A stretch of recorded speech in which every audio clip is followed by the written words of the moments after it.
Hi all, എല്ലാവരെയും ലേണിന്റെ പുതിയൊരു വീഡിയോയിലോട്ട് സ്വാഗതം ചെയ്യാണ്.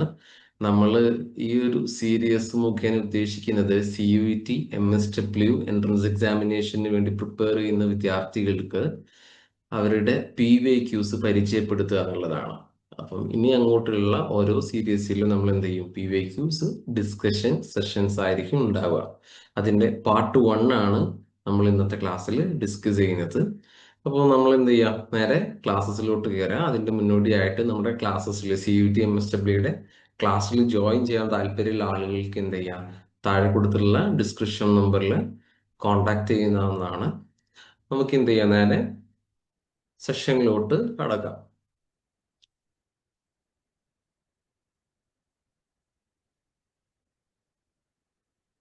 യെസ്, ഫസ്റ്റിലെ ക്വസ്റ്റ്യൻ ആണ് സോഷ്യൽ റിഫോമുമായി ബന്ധപ്പെട്ടിട്ടുള്ള ഒരു ക്വസ്റ്റ്യൻ ആണ് ആദ്യം തന്നെ വന്നിട്ടുള്ളത്. നമുക്കറിയാം, നമുക്ക് ടോട്ടൽ 10 യൂണിറ്റ് ആണ് ഈ സിലബസിൽ വരുന്നത്, CUETയുടെ MSWയുടെ സിലബസിൽ വരുന്നത്. അതിൽ നമ്മൾ ഒരു യൂണിറ്റ് ആണ് സോഷ്യൽ റിഫോം മൂവ്മെന്റ് എന്ന് പറയുന്നത്. ഈ ഒരു യൂണിറ്റിൽ നിന്നാണ് മോസ്റ്റ് ഓഫ് ദ ക്വസ്റ്റ്യൻസും കൂടുതൽ ക്വസ്റ്റ്യൻസ് ചോദിച്ചു വരാറുള്ളത് CUETയുടെ MSWയുടെ എൻട്രൻസ് എക്സാമിന്. ഏകദേശം ഒരു 10 to 12 ക്വസ്റ്റ്യൻസ് അടക്കം ഈ ഒരു യൂണിറ്റിന് ചോദിക്കാറുണ്ട്. ഈ യൂണിറ്റിൽ നമുക്ക് മെയിൻ ആയിട്ട് സോഷ്യൽ റിഫോം മൂവ്മെന്റുകളെ കുറിച്ചാണ് പഠിക്കാനുള്ളത്. ഒരു 5-6 ആളുകളെ കുറിച്ച് പഠിക്കാനുണ്ടാവും. ഗാന്ധിജി മുതൽ സുഭാഷ് ചന്ദ്രബോസ്, ഗുരു നാനാക്ക്, അതുപോലെ മേധാ പട്കർ, അങ്ങനെ കുറച്ച് സോഷ്യൽ റിഫോം മൂവ്മെന്റ്സ് നടത്തിയിട്ടുള്ള ആളുകളെ കുറിച്ചാണ് നമുക്ക് മെയിൻ ആയിട്ട് ഡിസ്കസ് ചെയ്യാനുണ്ടാവുക. നമുക്ക് ക്വസ്റ്റ്യനിലോട്ട് ജസ്റ്റ് നോക്കാം. ഇതിലേതാണ് അല്ലെ, വിച്ച് സ്റ്റേറ്റ്മെന്റ് ആർ ട്രൂ എന്നാണ് ചോദിക്കുന്നത് ക്വസ്റ്റ്യനിൽ. ഫസ്റ്റത്തെ സ്റ്റേറ്റ്മെന്റ് ഒന്ന് നോക്കിയാൽ നിങ്ങൾ ജസ്റ്റ് ഒന്ന് വീഡിയോ പോസ് ചെയ്യുക, എന്നിട്ട് നിങ്ങൾക്ക് ആൻസർ ചെയ്യാൻ പറ്റുന്നുണ്ടോ നോക്കുക. ഓക്കെ, നമുക്ക് എന്ത് ചെയ്യാം? ജസ്റ്റ് നോക്കാം. ഫസ്റ്റത്തെ ഓപ്ഷന് നിർഗുണ ആൻഡ് ഉൽത്തബസ്നി poems are associated with Buddhist tradition. Correct ആണോ? ബുദ്ധിസ്റ്റ് ട്രഡീഷനുമായി ബന്ധപ്പെട്ടുള്ള പോയംസ് ആണോ എന്നാണ് ചോദിക്കുന്നത്. അല്ല അല്ലെ? ഫസ്റ്റത്തെ ഓപ്ഷൻ നോക്കുക, ഇവിടെ കറക്റ്റ് നമുക്ക് കാണാൻ പറ്റും. ഫസ്റ്റത്തെ ഓപ്ഷൻ എ എന്ന് പറയുന്നത് എന്താണ്?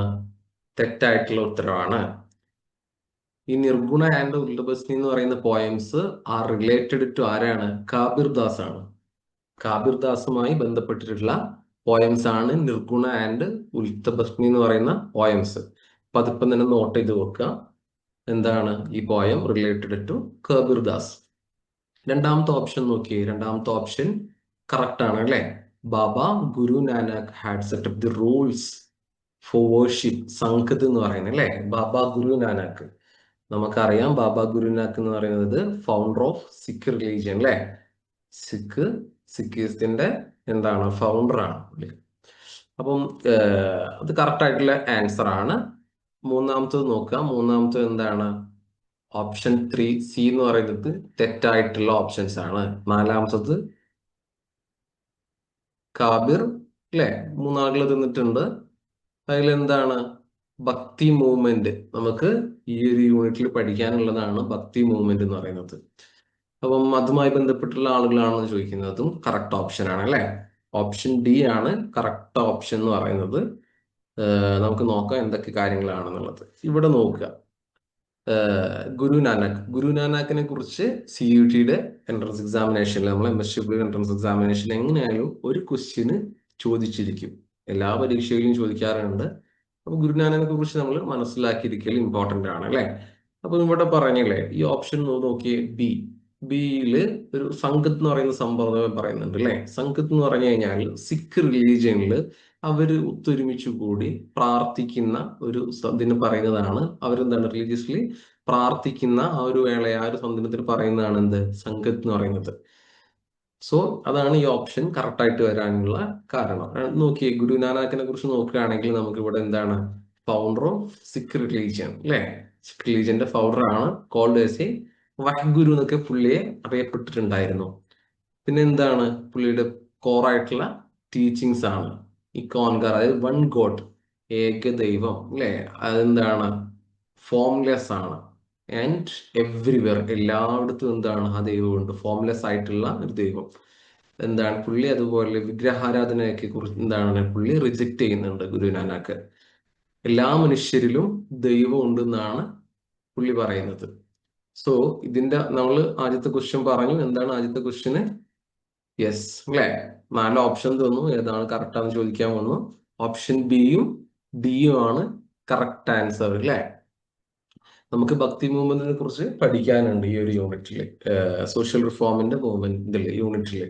അതിൽ നമ്മൾ എന്താണ് ഗുരുനാനാക്ക് ഇങ്ങനെ പറഞ്ഞിട്ടുള്ള കുറച്ച് ആളുകളെ കുറിച്ച് പഠിക്കും. ഭക്തി മൂവ്മെന്റ് ഒക്കെ എല്ലാ പ്രാവശ്യം എന്താണ് നമുക്ക് എക്സാമിൽ ചോദിക്കാറുള്ളതാണ്.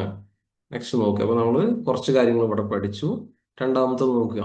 രണ്ടാമത്തെ ക്വസ്റ്റ്യൻ തന്നെയാണ്, choose the correct answer from the given options അല്ലേ?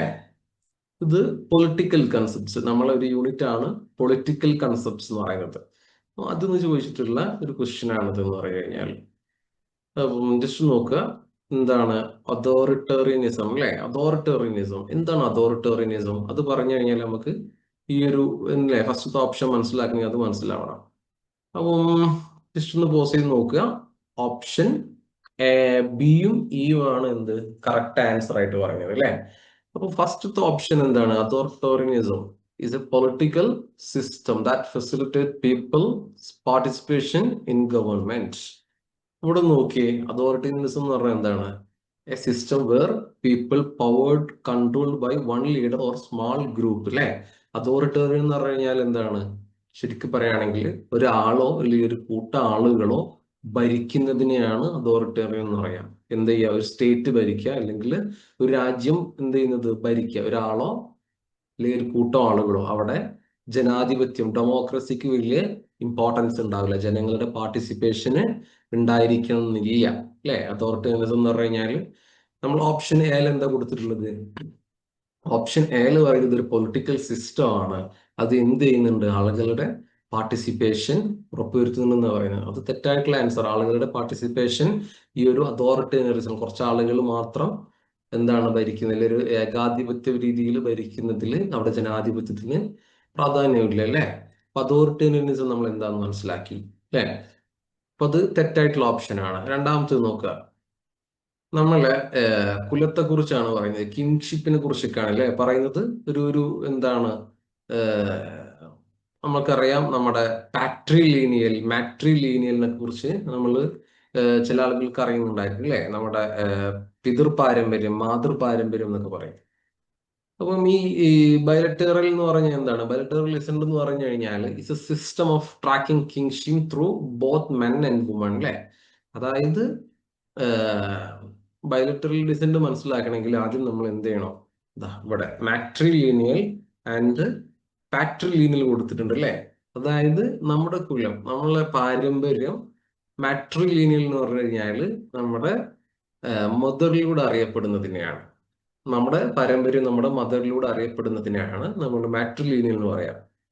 നമ്മളെ പാട്രിലീനിയൽ എന്ന് പറഞ്ഞു കഴിഞ്ഞാൽ നമ്മൾ എന്താണ്? നമ്മുടെ ഈ പാരമ്പര്യം, നമ്മുടെ കുലം അല്ലെ, ആ വംശമൊക്കെ ഫാദറിന്റെ സൈഡിലൂടെ അറിയപ്പെടുന്നതിനെയാണ് നമ്മൾ പാട്രിലീനിയൽ എന്ന് പറയാം. മാട്രിലീനിയൻ എന്താണ്? മദറിന്റെ സൈഡിലൂടെ അറിയപ്പെടുന്നതിന് പാട്രിലീനിയൻ അല്ലേ? നമ്മൾ ചിലപ്പോൾ എന്താണ് അച്ഛന്റെ പേര് ചേർക്കും നമ്മുടെ പേരിന്റെ കൂടെ. അപ്പം ഈ കുല അറിയപ്പെടുന്നതിനെയാണ് പാട്രിലീനിയൻ എന്ന് പറയാം. ഇത് രണ്ടും മിക്സ്ഡ് ആയിട്ട് അറിയപ്പെടുന്നതിനെയാണ് ബയലറ്ററൽ ഡെസെന്റ് എന്ന് നമ്മൾ പറയാം അല്ലെ? ഇവിടെ നോക്കുക, tracing family relationship through both mother's and father's side. രണ്ട് പേരിലൂടെ കുലത്തിലൂടെ എന്ത് ചെയ്യും? നമ്മൾ ആരാന്ന് അറിയപ്പെടുന്നതിനെയാണ് ബയലറ്ററൽ ഡെസെന്റ് എന്ന് പറയാം. ഇവിടെ ഓപ്ഷൻ ബി ആൻഡ് ഇ ആണ് കറക്റ്റ് ആൻസർ ആയിട്ട് തന്നിട്ടുള്ളത്. അടുത്ത് നോക്കുക, assimilation is the experience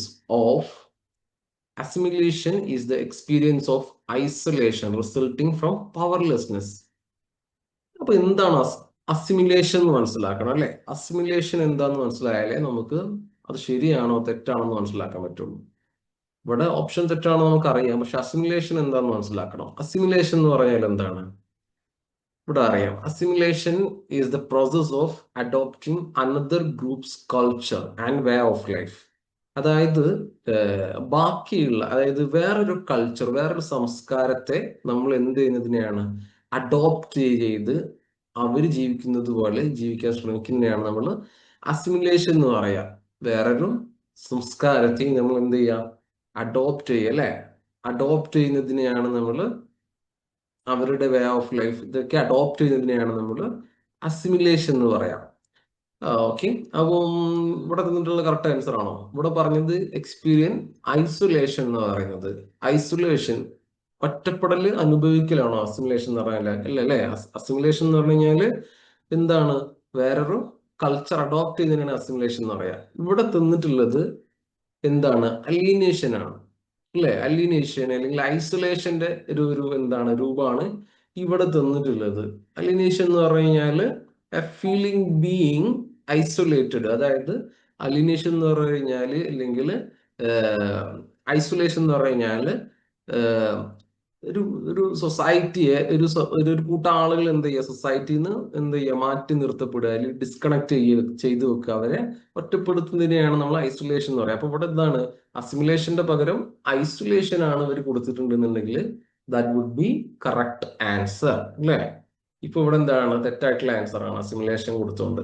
assimilation എന്ന് പറഞ്ഞാൽ is the process of adopting എന്താണ്? അനദർ ഗ്രൂപ്പ്സ് കൾച്ചർ അല്ലെ. ബാക്കിയുള്ള വേറെ ഏതെങ്കിലും ഡിഫറെന്റ് ആയിട്ടുള്ള കൾച്ചർ നമ്മൾ അഡോപ്റ്റ് ചെയ്യുന്നതിനെയാണ് അസിമുലേഷൻ എന്ന് പറയാം. അപ്പൊ നമ്മൾ എന്ത് പഠിച്ചു? അതോറിറ്റേറിയനിസം എന്താന്ന് മനസ്സിലാക്കി, ബൈലിറ്ററൽ ഡിസെന്റ് എന്താന്ന് മനസ്സിലാക്കി, മാട്രിലീനിയൽ പാട്രിലീനിയൽ മനസ്സിലാക്കി ഇവിടെ, പിന്നെ അസിമുലേഷൻ മനസ്സിലാക്കി, അലീനേഷൻ മനസ്സിലാക്കി അല്ലെ. അടുത്തത് ഓപ്ഷൻ ഡി നോക്കുക. ഓപ്ഷൻ ഡി എന്ന് പറഞ്ഞു കഴിഞ്ഞാല് ബ്യൂറോക്രാറ്റിക് അതോറിറ്റിയെ കുറിച്ചാണ് പറയുന്നത്. ബ്യൂറോക്രസി അല്ലെ. ബ്യൂറോക്രസിയെ കുറിച്ചാണ് പറയുന്നത്. Pre occupation with rules and regulation two point എന്താണ്? സബ്സ്ട്രാക്ട് ത്രോട്ടിംഗ് എന്താണ്? an organization goal is called bureaucratic authority. അതായത് ക്വസ്റ്റ്യൻ കുറച്ച് നമുക്ക് കൺഫ്യൂസ്ഡ് ചെയ്യുന്ന ക്വസ്റ്റ്യൻ ആണ് അല്ലെ. കുറച്ച് എഴുതി വെക്കപ്പെട്ടുള്ള എന്താണ് നമ്മളൊരു ഓർഗനൈസേഷൻ ആകുമ്പോൾ അതിനൊരു ഗോൾ ഉണ്ടോ? ആ ഗോൾ എന്ത് ചെയ്യണം? അച്ചീവ് ചെയ്യണം അല്ലെ. അച്ചീവ് ചെയ്യുകയാണെങ്കിൽ അവിടെ എന്ത് ചെയ്യുള്ളൂ? ആ വർക്ക് ചെയ്യുന്ന സിസ്റ്റം പ്രോപ്പറാന്ന് നമുക്ക് പറയാൻ പറ്റുള്ളൂ. ഇപ്പൊ ഒരു സ്കൂളാണെന്നുണ്ടെങ്കിൽ എന്താണ്? അവിടെയുള്ള കുട്ടികളൊക്കെ പഠിച്ച് നല്ല രീതിയിൽ എന്ത് ചെയ്യണം? പുറത്തോട്ട് വന്നു കഴിഞ്ഞാലേ ആ സ്കൂൾ നമുക്ക് സക്സസ് ആണെന്ന് പറയാൻ പറ്റുള്ളൂ അല്ലെ. അപ്പൊ അവിടെ എന്താണ്? അവിടുത്തെ ബ്യൂറോക്രസി നമുക്ക് സക്സസ് ആണെന്ന് പറയാൻ പറ്റുള്ളൂ. അതല്ല, അവിടെയുള്ള കുട്ടികളൊന്നും എന്താണ്? ആരും പാസ്സായിട്ട് പോകുന്നില്ല, എല്ലാവരും എന്താണ്? എക്സാമിൽ ഫെയിലിയർ ആവുകയാണെന്നുണ്ടെങ്കിൽ അവിടുത്തെ സിസ്റ്റം നമുക്ക് ശരിയാണെന്ന് പറയാൻ പറ്റുമോ? ഇല്ല അല്ലെ. അതിനാണ് ഇവിടെയും ചോദിച്ചിട്ടുള്ളത് എന്താണ്? ഒരു ഓർഗനൈസേഷന്റെ ഗോള് എന്താണ്? അത് തടസ്സപ്പെടുകയാണ്. എങ്ങനെ? ഒരു ഓർഗനൈസേഷന്റെ ഗോള് അവിടുത്തെ എന്താണ്? അവിടെ കുറെ റൂൾസ് ആൻഡ് റെഗുലേഷൻസ് ഒക്കെ എഴുതി വെച്ചിട്ടുണ്ട്. അത് മുഖേന ആ ഓർഗനൈസേഷന്റെ എന്ത് ചെയ്യുന്നത്? ഇപ്പൊ കുറെ സാധനങ്ങൾ അവിടെ ഇന്നത് ചെയ്യണം, ഇന്ന ചെയ്യാൻ പാടില്ല എന്നൊക്കെ പറഞ്ഞ് കുറെ സാധനങ്ങൾ എഴുതി വെച്ചിട്ടുണ്ട്. അത് എന്ത് ചെയ്യാണ്? അത് ഇവിടെ ഈ ഓർഗനൈസേഷന്റെ ഗോളിനെ തടസ്സപ്പെടുത്തുകയാണ് അല്ലെ. അപ്പൊ എന്താണ്? കറക്റ്റ് ആൻസർ ആണ് അല്ലെ. ഓപ്ഷൻ ബിയും ഇയും ആണ് വന്നിട്ടുള്ളത്. ഫോർ എക്സാമ്പിൾ, സ്കൂളിൽ കുട്ടികളെ പഠിപ്പിക്കണം അല്ലെ. പഠിപ്പിക്കണം, അത് പ്രോപ്പറായിട്ട് കൊണ്ടുപോകണം അല്ലെ. എഡ്യൂക്കേഷൻ എന്ന് പറയുന്ന സാധനം അവിടെ നിന്ന് കിട്ടുള്ളൂ. അപ്പൊ അവിടുത്തെ റൂൾസ് ആൻഡ് റെഗുലേഷൻസ് ഒക്കെ എങ്ങനെയായിരിക്കും എഴുതി വെച്ചിട്ടുണ്ടാവുക? പ്രോപ്പറായിട്ട് എന്ത് ചെയ്യണം? കുട്ടികളെ 6 to 8 അവർ ഡെയിലി ടീച്ചേഴ്സ് ക്ലാസ്സിൽ പോയിരുന്ന് ക്ലാസ് എടുത്തു കൊടുക്കണം, അവർക്ക് നോട്ട് കൊടുക്കണം. അങ്ങനെയൊക്കെ ആയിരിക്കും അവിടുത്തെ റൂൾസ് ആൻഡ് റെഗുലേഷൻസ്, ഈ പറയുന്ന സാധനങ്ങളൊക്കെ എഴുതി വെച്ചിട്ടുണ്ടാവുക. നേരെ മറിച്ച് അവിടുത്തെ റൂൾസ് ആൻഡ് റെഗുലേഷൻസ് നേരെ ഓപ്പോസിറ്റ് ആയിട്ടാണ് എഴുതി വെച്ചിട്ടുണ്ടെങ്കിലോ എന്ത് ചെയ്യാൻ പാടില്ല? കുട്ടികളെ ക്ലാസ് എടുത്ത് കൊടുക്കാൻ പാടില്ല, അവർക്ക് എന്താണ്? അവരൊറ്റക്ക് ഉണ്ടാക്കി പഠിക്കട്ടെ, ഇല്ലെങ്കിൽ എന്താണ്? എക്സാമിൽ എല്ലാവരെയും പരാജയപ്പെടുത്തണം, കുട്ടികൾക്ക് മാർക്ക് കൊടുക്കേണ്ട, അങ്ങനെയൊക്കെ പറയുകയാണെങ്കിൽ ആ സിസ്റ്റത്തിന് എന്താവില്ല? ഒരു പ്രോപ്പർ ആയിട്ടുള്ള അതിന്റെ ഗോള് അച്ചീവ് ചെയ്യാൻ പറ്റിക്കൊള്ളുന്നില്ല. അപ്പൊ ഓപ്ഷൻ എന്താണ്? ഡി എന്ന് പറയുന്നത് തെറ്റായിട്ടുള്ള ഒരു സാധനമാണ് അല്ലെ. ഇവിടെ എന്താണ്? ബ്യൂറോക്രാറ്റിക് അതോറിറ്റി എന്നാണ് അതിന് പറയുന്നത്. ബ്യൂറോക്രാറ്റിക് അതോറിറ്റി എന്ന് പറഞ്ഞാൽ അങ്ങനെയല്ല. ബ്യൂറോക്രാറ്റിക് അതോറിറ്റി എന്ന് പറഞ്ഞു കഴിഞ്ഞാല് അത് മീറ്റ് ചെയ്യാൻ പറ്റണം അല്ലെ. ആ ഗോള് നമ്മൾ ഇന്ന സാധനം എഴുതി വെച്ചിട്ടുണ്ടെങ്കിൽ ആ ഗോള് മീറ്റ് ചെയ്യാൻ പറ്റിയാലേ അത് ബ്യൂറോക്രാറ്റിക് അതോറിറ്റി നമുക്ക് പറയാൻ പറ്റുള്ളൂ. ഇവിടെ എന്ത് ചെയ്യാൻ പറ്റുന്നില്ല? സാധനങ്ങളൊക്കെ എഴുതി വെച്ചിട്ടുണ്ട്, അതുകൊണ്ട് തന്നെ ആ ഗോള് മീറ്റ് ചെയ്യാൻ പറ്റുന്നില്ല. അടുത്തത് charismatic authority is the power legitimised through extraordinary personal abilities. Correct option ആണ്. നമുക്കറിയാം കരിസ്മാറ്റിക് ഒരു ലീഡർഷിപ്പിനാണ് പറയുന്നത്. കരിസ്മാറ്റിക് അതോറിറ്റി എന്ന് പറഞ്ഞു കഴിഞ്ഞാൽ ആളുകൾ എന്ത് ചെയ്യും? നമ്മളെ ഫോളോ ചെയ്യും. ഇപ്പം എന്താണ്? ഫോർ എക്സാമ്പിൾ, ലോക നേതാക്കൾ എടുത്തിട്ട് ഗാന്ധിജി ഒരു കരിസ്മാറ്റിക് നേതാവാണ് നമുക്ക് പറയാം അല്ലെ. എക്സ്ട്രാ ഓർഡിനറി പേഴ്സണൽ അബിലിറ്റീസ് ഉണ്ട് പുള്ളിക്കാരന്. അതേവരെ എന്താണ് ആളുകൾ പുള്ളിയെ ഫോളോ ചെയ്യും, പുള്ളിയെ എന്താ ഒരു ആരാധന കഥാപാത്രമൊക്കെ ആയിട്ട് കാണും.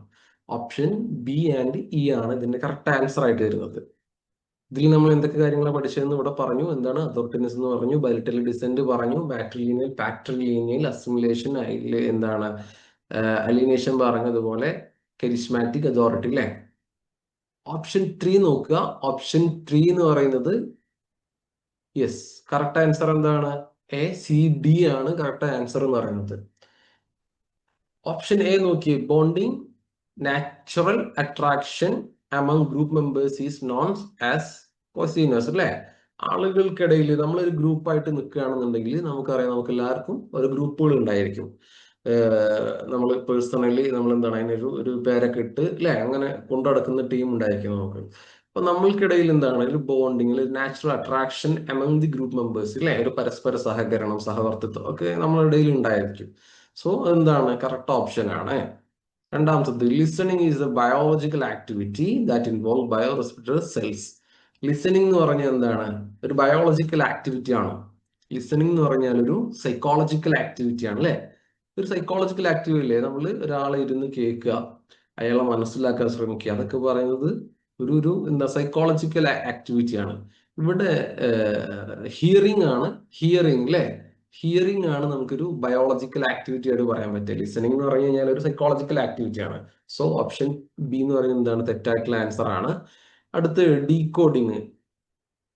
ഡീകോഡിങ് എന്താണ്? Decoding is taking ideas and cues giving them meaning അല്ലെ. ഡീകോഡ് ചെയ്യാന്ന് പറഞ്ഞില്ലേ, നമ്മൾ കമ്മ്യൂണിക്കേഷൻ സംസാരിക്കുന്ന സമയത്ത് ഞാൻ പറയുന്ന കാര്യങ്ങൾ, ഞാൻ നിങ്ങളടുത്ത് സംസാരിക്കുന്ന കാര്യങ്ങൾ നിങ്ങൾ എങ്ങനെയാണ് പ്രോസസ്സ് ചെയ്യുന്നത്, നിങ്ങൾ അതിനെ ഡീകോഡ് ചെയ്തെടുക്കുക അല്ലെ. നിങ്ങൾ അതിനെ നിങ്ങളെ മൈൻഡിലൂടെ ഡീകോഡ് ചെയ്തെടുത്തിട്ട് ആ ലാംഗ്വേജ് നിങ്ങൾ സ്വീകരിക്കുക ചെയ്യുന്നത്, അതാണ് ഡീകോഡിംഗ് എന്ന് പറയുക. അപ്പം ഡീകോഡിംഗ് എന്ന് പറയുന്നത് എന്താണ്? ഈസ് എ ടേക്കിംഗ് ഐഡിയാസ് അല്ലെ, ഞാൻ പറഞ്ഞു വരുന്ന കാര്യങ്ങൾ നിങ്ങൾ മനസ്സിലാക്കുന്നതിനാണ് ഡീകോഡിങ്ങിലോട്ട് വരിക.